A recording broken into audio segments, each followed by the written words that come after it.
Tere! Siin ma näitan, kuidas on võimalik pakkumiste vorpimiselt ja arvete vorpimiselt iganädalaselt kokku hoida mitukümmend tundi. Et see on selline nüritöö, mida inimesed tavaliselt teha ei taha.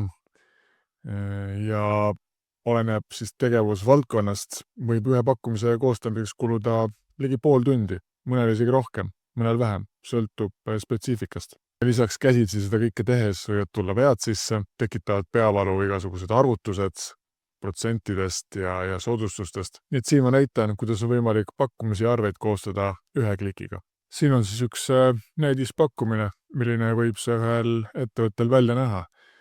Kollasega on märgitud siis muutujad, mis on iga kliendi puhul erinevad ja need andmed tuleb siis siia käsitsi sisestada.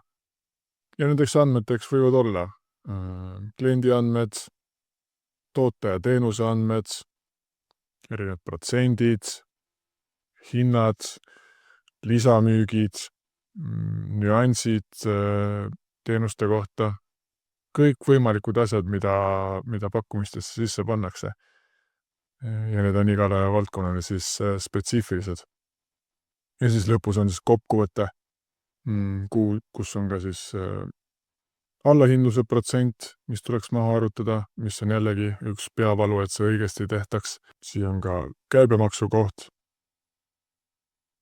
Et selline päris mahukas dokument, mille koostamiseks võib vabalt minna mingi pool tundi. Nüüd ma näitan, kuidas ta on võimalik teha ühe klikiga.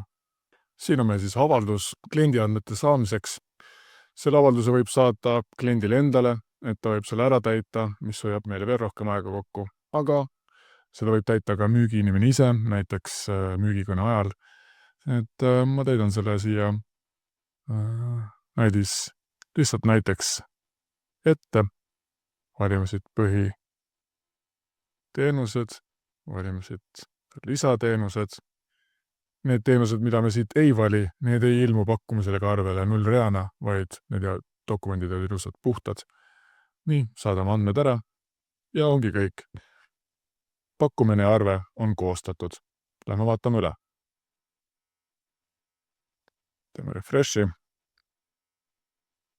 Ja siin ta on järgmine tekkinud siis ilusa nimega ka, pakkumisele võib ükskõik mis nime panna, arvenumbrid ka jooksevad siit järjest, teeme selle siit lahti.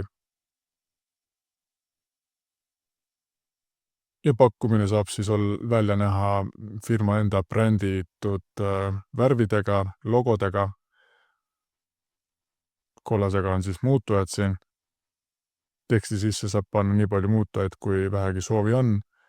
Näiteks võib siia juurde veel panna, et juba siia algusesse summa kokku või mingi periood, et kuidas klient ise soovib. Ja siin all on siis tooted. Et üleval on siis põhitooted, juurde tulid ilusti ka toote kirjeldused, mis aitavad müüa, kogused, summad ja all on siis lisamüük, lisatooted. Ja siin on siis hea ja mugav võtta ka neid ära, kui klient otsustab ümber. Või kui saadate pakkumise kliendile, siis klient saab veel ise ümber otsustada. See on siuke valiku koht, aga loob mugavuse, et kui keegi ümber mõtleb. Samuti saab ka siin siis koguseid muuta, muutub kohe see hind ja see kajastub ka siin lõpphinnas. Kõikidele toodetele on võimalik soodustusi juurde panna. Soodustused siis arvutatakse kohe siin lõpus välja, samamoodi ka siis maksudega. On võimalik luua erinevaid kliendisegmente, on võimalik luua erinevaid teenusepakette, kuidas iganes soovi on nagu. Ja soovi korral saab lisada ka allkirjastamise võimaluse, kui pakkumine sobib, siis ta ongi kohe nagu siduv leping.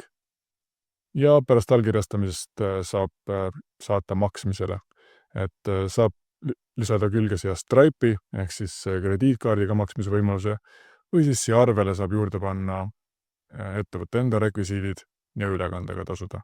Et vot selline see süsteem on, lihtne ja kiire, et ühe nupuvajutusega saab luua korraga nii pakkumise kui arve, sest kui muidu vahel tehakse nii, et saadetakse pakkumine välja, kliendile sobib, saadab kinnituse, siis tuleb veel uus arve vorpida, aga siin on nagu kõik dokumendid ühes koos, saab ta nagu lepinguks ka sisuda, võib ka juurde siia teksti lisada.